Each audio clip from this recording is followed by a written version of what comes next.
still had injuries, right? Yes. Her face was swollen. Yes. Your sister Shireen wanted to call 911, right?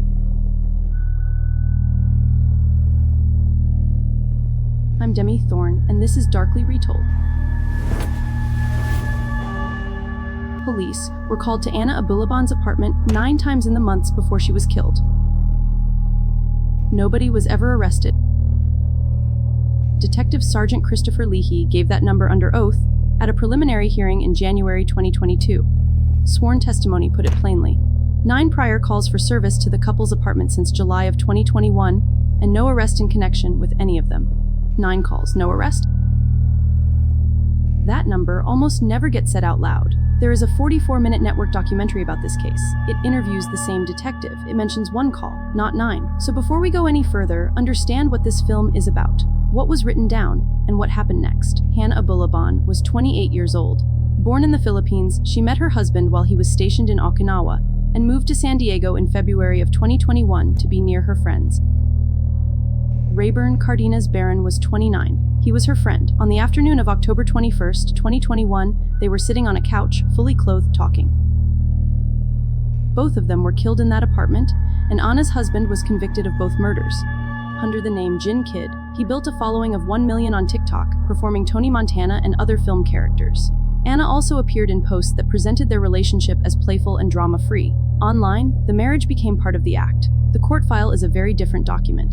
Start with July of 2021. He punched her in the face, and she did not call police. Yeah, so she still had injuries, right? Yes. Her face was swollen. Yes. Your sister Shireen wanted to call 911, right? I believe so. And you told her not to, right? That is him on the stand, agreeing that a 911 call was stopped before it was ever made. September 8th, 2021. She did call. She reported that he had pushed her and that she hit her head. Officers arrived about an hour later. Another time, she knocked on a neighbor's door and asked them to call the police for her, because he had taken her phone. Hours before she was killed, Ana texted him again. Her words were, "I want you out of my life." She was still telling him, in writing, to go. By October, that address had generated 9 calls for service. The file existed, it was detailed, and it was current. Let me ask you something, and I do read the replies, so tell me. 9 calls to 1 address in 4 months. At what number does it stop being a domestic dispute and start being a warning? 3, 5, because the answer the system gave here was not 9. Tell me where you would draw the line. Other institutions did act on him. Back in 2015, after he assaulted Ana at a bar in Okinawa and struck a man who tried to help her, the incident was reported, and the Air Force discharged him. Meanwhile, his own father, 2,600 miles away in Virginia, offered to pay Ana's rent and get her into a place of her own, because he was afraid of what his son might do.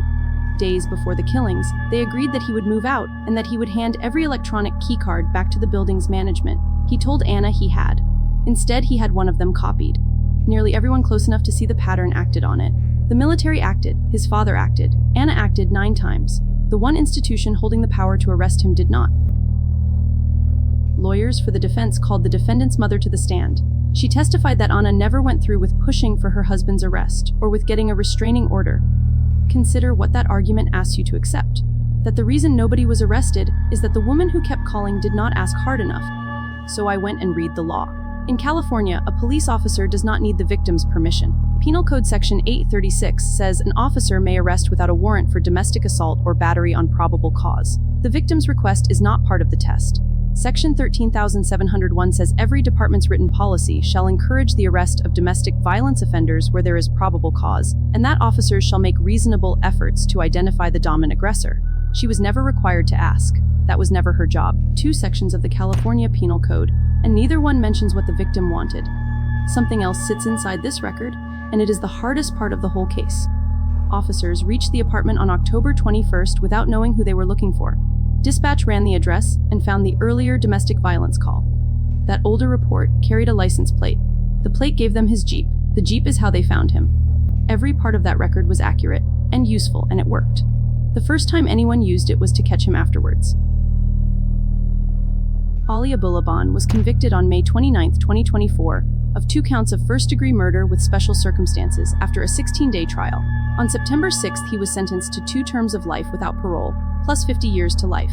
He has appealed, and no decision has been issued. Here is the record. 9 calls between July and October, no arrest. And the one time that file was finally acted on, both of the people it might have protected were already dead. Prosecutors in San Diego County put it at an average of 13 domestic violence deaths there every year. From prison, Abulaban has told a San Diego television station that his trial was unfair and that he never planned, plotted, or premeditated any of it.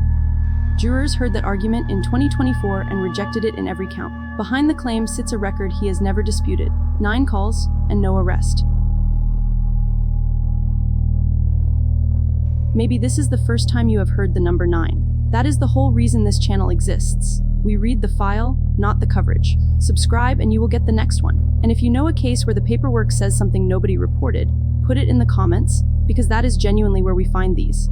If you or someone you know is being abused by a partner, the National Domestic Violence Hotline is 1-800-799-7233. I'm Demi Thorne. This has been Darkly Retold.